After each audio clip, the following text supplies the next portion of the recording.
Going on this week's episode from the Boeville Newtown? Well, it's right over here. Stand by and we'll get into what's happening this week.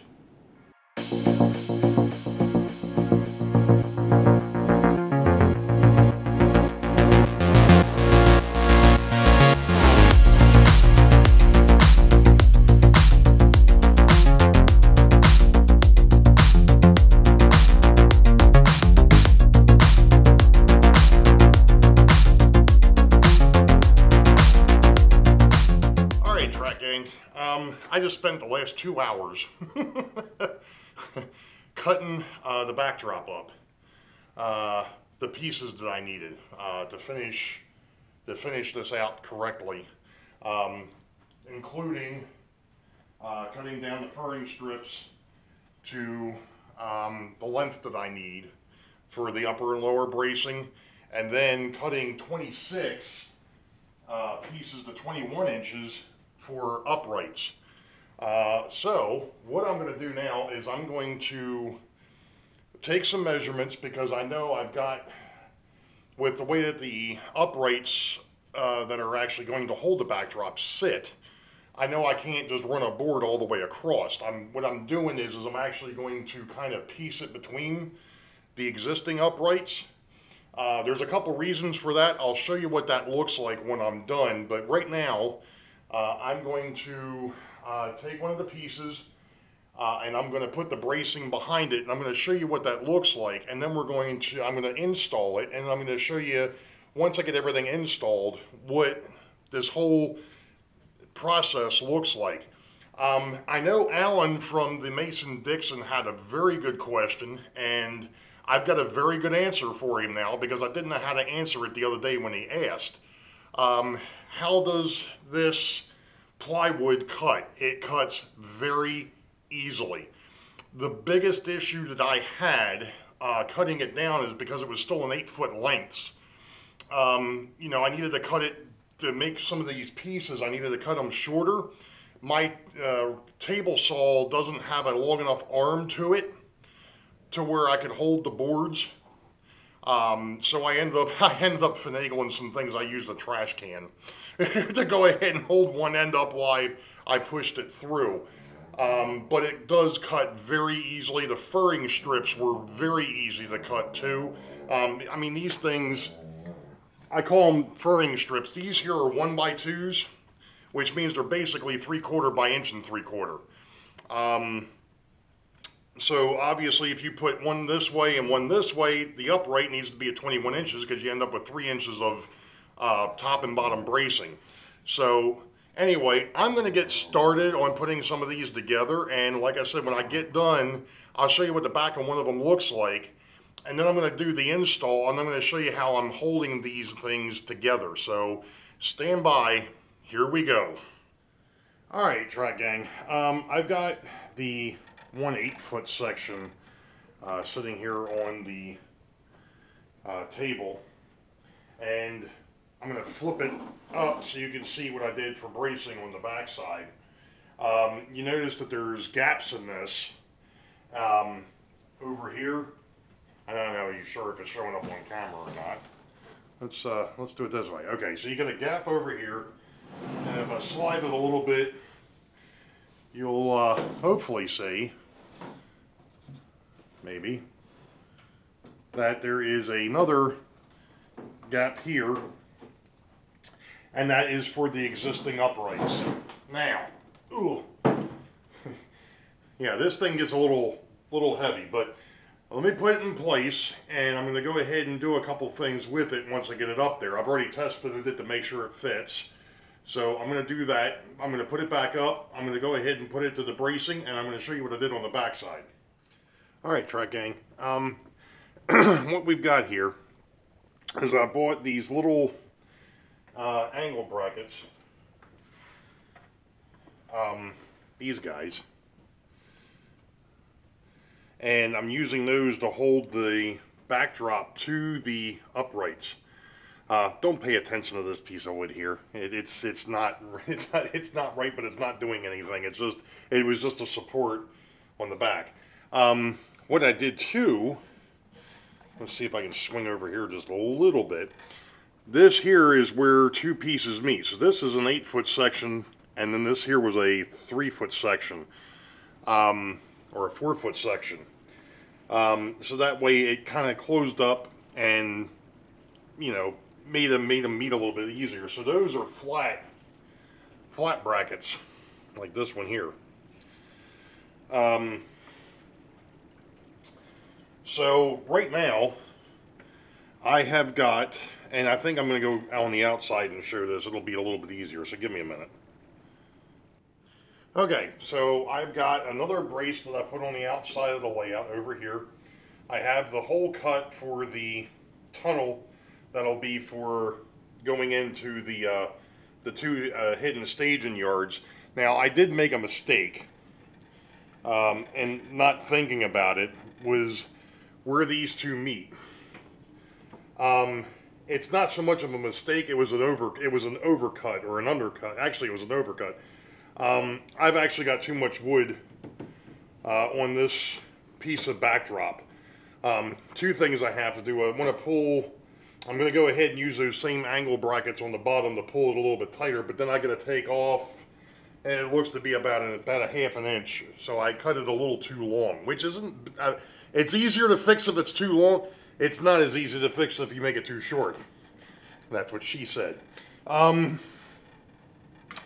So we've got that board that I'm going to have to make a minor adjustment on.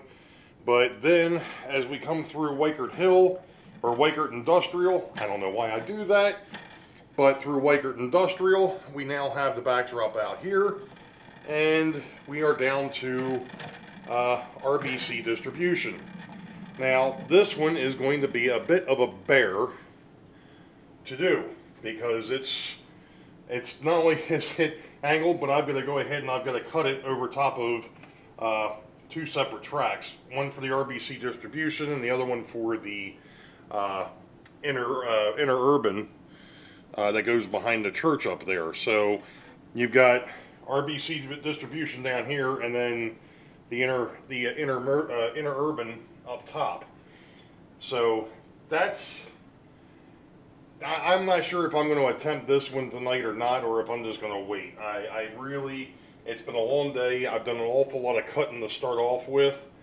So I think I'm actually going to, I'm going to take it easy the rest of the night and come back and fight with this another day. What I'm doing so that everybody knows, what I'm doing to attach the backdrops to the bracing. Now, this sounds a little counterintuitive maybe, but it's working, so we'll go with it. Probably not going to show up well on camera, but there are little nail holes. I'm basically using brass brads. They're about, I think, a ½ inch. So you got a 1/4 inch of the underlayment, and then they'll go into the bracing about a 1/4 inch. So it's not going anywhere. The other way to do this would have been to glue it. Yeah, that way you wouldn't end up with all sorts of marks in this. But I'm planning on making sure that those nails are pretty well countersunk, number one, and I'm probably going to come back over top with some wood putty and then smooth it all back out again. To me, it was one of those things that I think it was Laurel Joyner came up with years ago, and that was the fact that you never depend on soldering glue, because it will, if things shift, it will come apart. So you're better off, you know, spiking and nailing as much as you can, or screwing into the boards as much as you can. So that's going to be it for right now. We'll get back to this when I have a little bit more energy. Well, try it, gang. This corner ended up being a complete pain in the butt. And it's not, it didn't quite come out the way I was expecting it to, but that's all right. I think in reality what I probably should have done is pieced it. In other words, gone from, and I'm not even sure if it's going to show up, but gone from this post to this upright, and then from this upright over. Because trying to do this in one piece just did not work out the way I thought it should. I actually ended up taking too much off the bottom over here, which isn't too big of an issue because it's going to be sort of covered up by the church. So you probably may not even notice it, and then the rest of it I'll just fill in with some sort of scenery. The same thing over here. This gap that's here, I'll end up filling that in with foam or something to go ahead and kind of cover that up a little bit more. But the biggest issue was trying to get this corner to line up the way I wanted it to. Between these two boards, and that did not work out the way that I wanted it to at all. There is a gap back here that I am not 100% certain how I am going to cover yet. I will figure that out at some point. I am not too concerned about it at the moment. I also think that there's another little bit of an issue, and that is the fact that the wood that's on the backdrop that goes across Wykert Hill, this piece, isn't braced yet. So I'm thinking that that could also be contributing to the little bit of wonkiness to it. So we'll see how it turns out when I get done. Well, as you can see, Track Gang, I've got the boards up. I did run into a minor issue down over there in the corner of Boeville, where the board across the back ended up being cut a bit too short lengthwise. So I've got a fix for that. I just need to get time to be able to go up to the garage to get the saw out to cut that. And then the other issue is the backdrop that goes across the back of the city is a bit too long. So I've actually got to cut that down. So that'll come this weekend. That'll actually be a part of the next episode. But right now, we're going to do something that I'm sure everybody's waiting for. So stand by and we'll be back. Alright folks, so here we are on to round 2 of the eliminations. We're going to start off with the cash side, and I've got the numbers. Unfortunately, I had to shut down and restart the computer, so I lost everything I did have, so I had to put the excluded numbers back in. So we're good there, but we're going ahead and we're going to spin the wheel for the first elimination.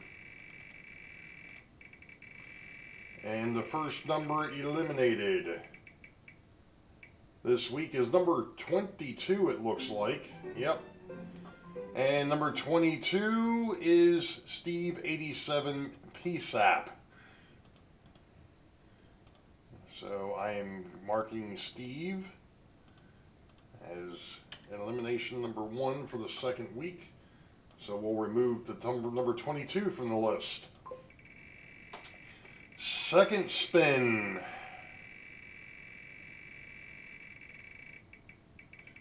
And the second spin is going to eliminate number 60. And number 60 was Pete Meisner. Or Meister, I'm sorry, Meister. So we're going to go ahead and put that down. So that was spin number 2. Remove that. Remember, we're doing 12 spins. I'm sorry, 13 spins. So we're on spin number 3, and that one is number 38, and that is Stu's Structures. So that was spin number 3. Remove that, and we're on to spin number 4.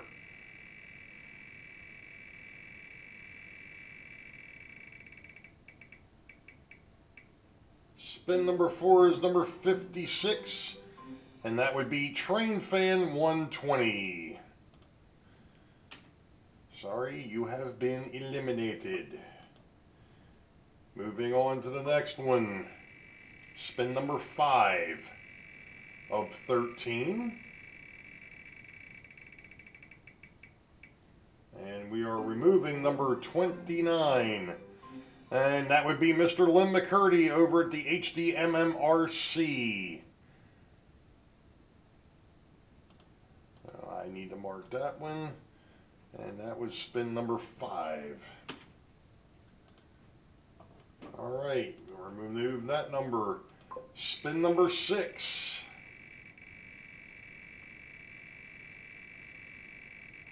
Spin number 6 is going to give us number 62. And that would be Mr. John Knopfel. And I said that was number 6. Yeah, that's spin number 6. So you have been eliminated from the possibility of the cash prize. Spin number 7.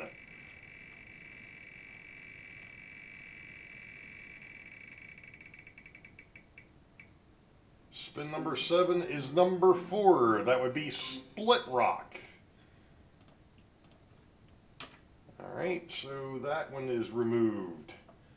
On to spin number 8.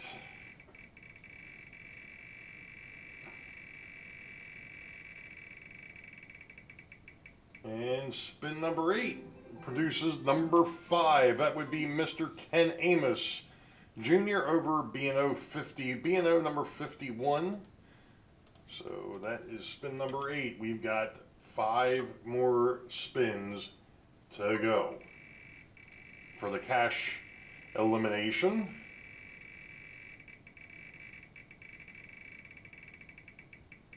And we are looking at number 32. And number 32 is Wahad Dad. That was spin number 9. Sorry, you are eliminated from the cash prize. Moving on. Spin number 10. We've got this one and 3 more after this. And we are taking number 21, it looks like. And number 21 would be the Georgia Sunbelt. Sorry, Anthony, you are eliminated from the possibility of the cash prize. Moving on to spin number 11.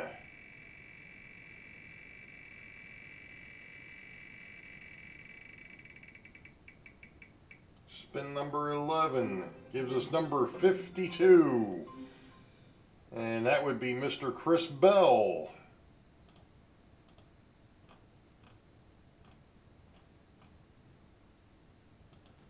That was number 11. 2 more spins to go.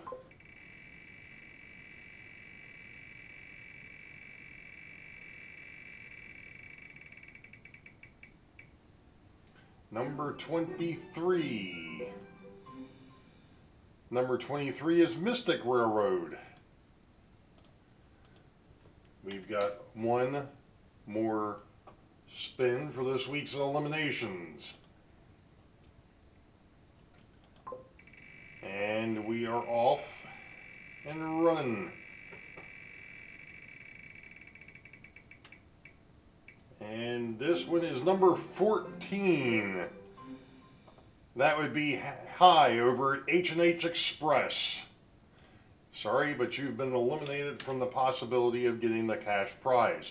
So this round, we eliminated Split Rock, Ken Amos, High from H&H Express, Anthony over the Georgia Sunbelt, Steve 87 PSAP, Mystic Railroad, Lynn McCurdy and the HDMMRC, Wahad Dad, Stu Structures, Chris Bell, Train Fan 120, Peter Meister, and John Knopfel have been eliminated from the possibility of getting the cash prize. Now, we're going to move over to the certificates. We've got 13 eliminations to do here for round 2. So let's get rolling, or spinning, depending on how you want to look at it.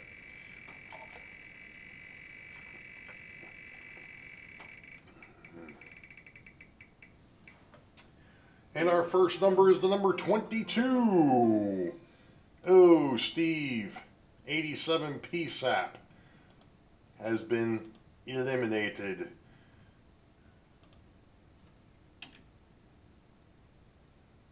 From all sides now.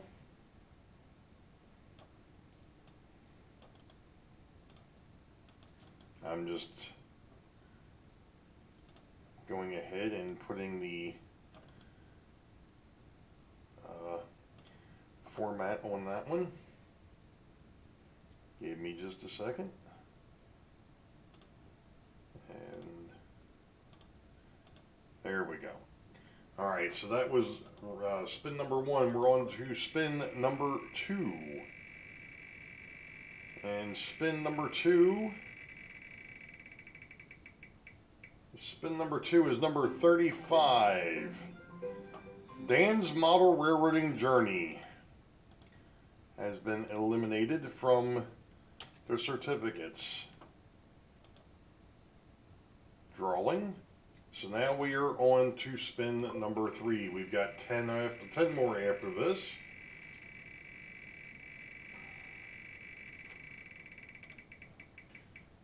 This time we are going to be eliminating number 23. That would be Mystic Railroad. Sorry, Mystic, but you've been eliminated completely.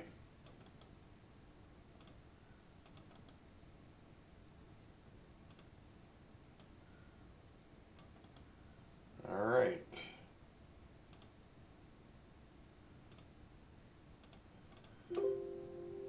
Oh, fine. All right, that was spin number 3. We're on to spin number 4.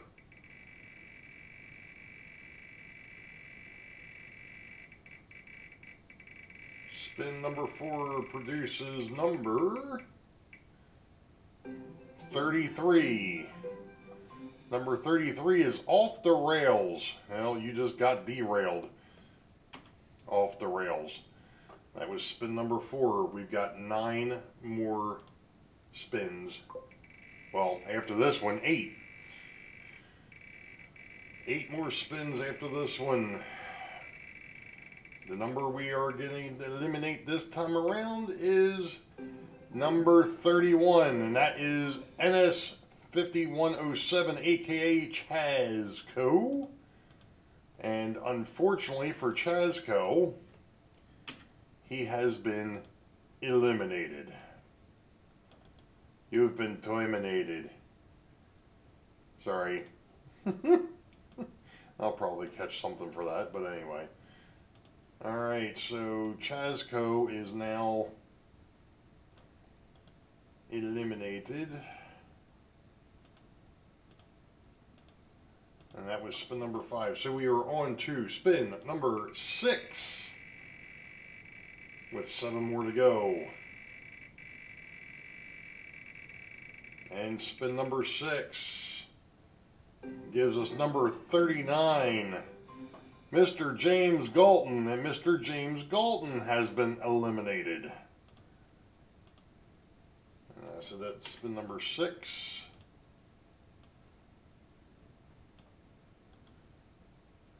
And format.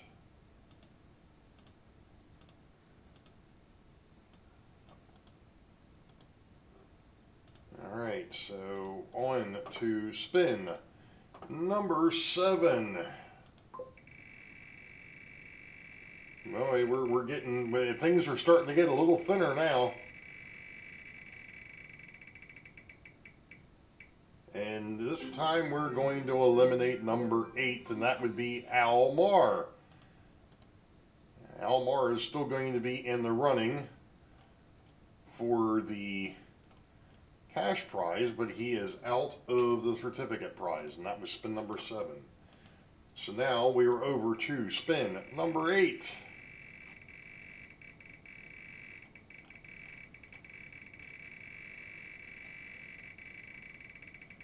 Eventually.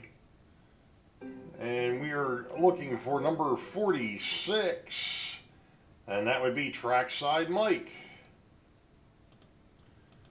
Trackside Mike has been eliminated on spin number 8 for the certificates. Alright, we are on to spin number 9.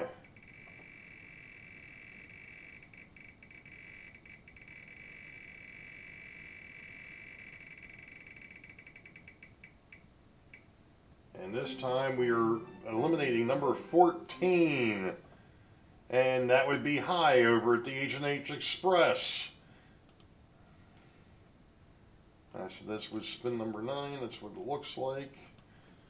So high has been eliminated.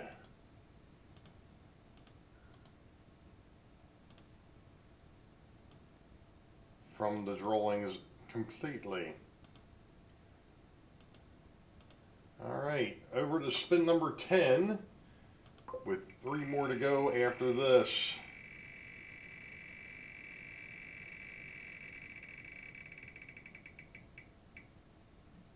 Number 58.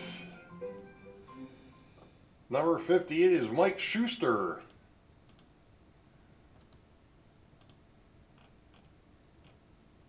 That is spin number 10. Remove the choice. Spin number 11.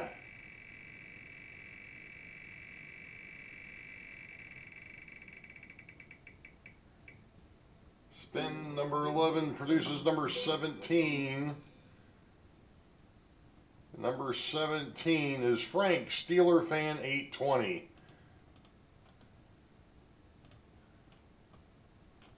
That's spin number 11. Alright, spin number 12. Who is getting eliminated next? Number 2, EC Idaho.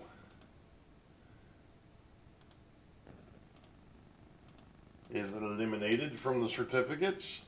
And we are on to spin number 13. I'm just double checking to make sure that I didn't screw up my math here. 1, 2, 3, 4, 5, 6, 7, 8, 9, 10, 11, 12. Yep, this is the last spin for this week. Who is going to be, whoops, sorry. Who is going to be the next one eliminated? Number 60. Number 60 is Peter Meister. And Peter is eliminated from both sides of the prizes.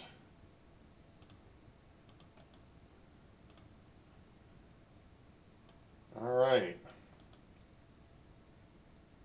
So I am going to call out the folks that have been eliminated this round, or well, actually the folks that have been eliminated from what this round. So for the certificates, EC Idaho was eliminated.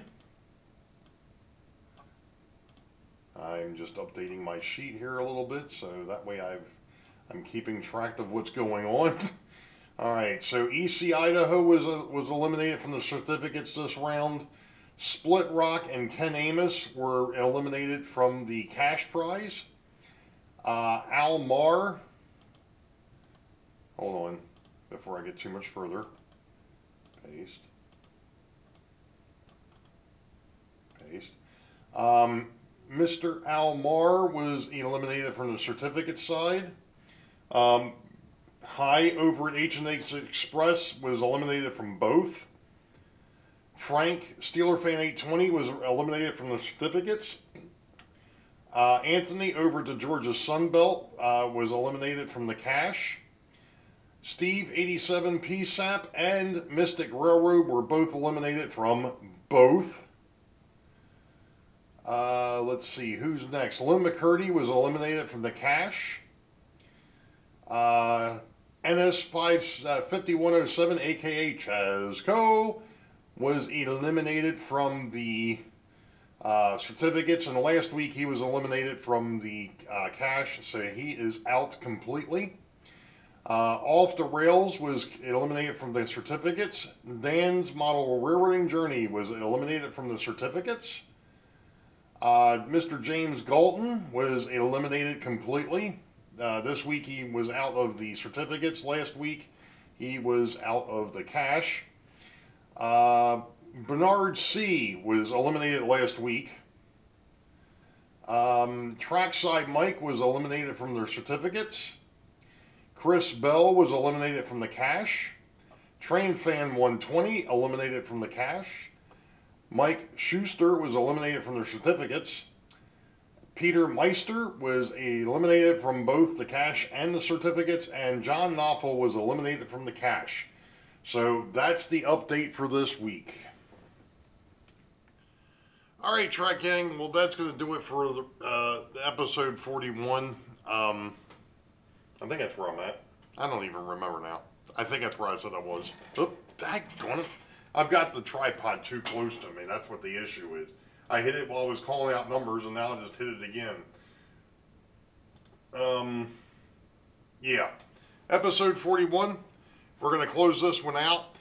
Like you said, as we saw, round 2 of the eliminations. Next week will be round 3, and then we'll get on to round 4. And then right after Thanksgiving, we'll have the final drawing for the top 10 during my live show. The top 10 for both sides, the cash prize and their certificates. So you all know the deal. Wait for the high ball. Green tracks ahead. We'll catch you all next time. Be safe. God bless. We will see ya.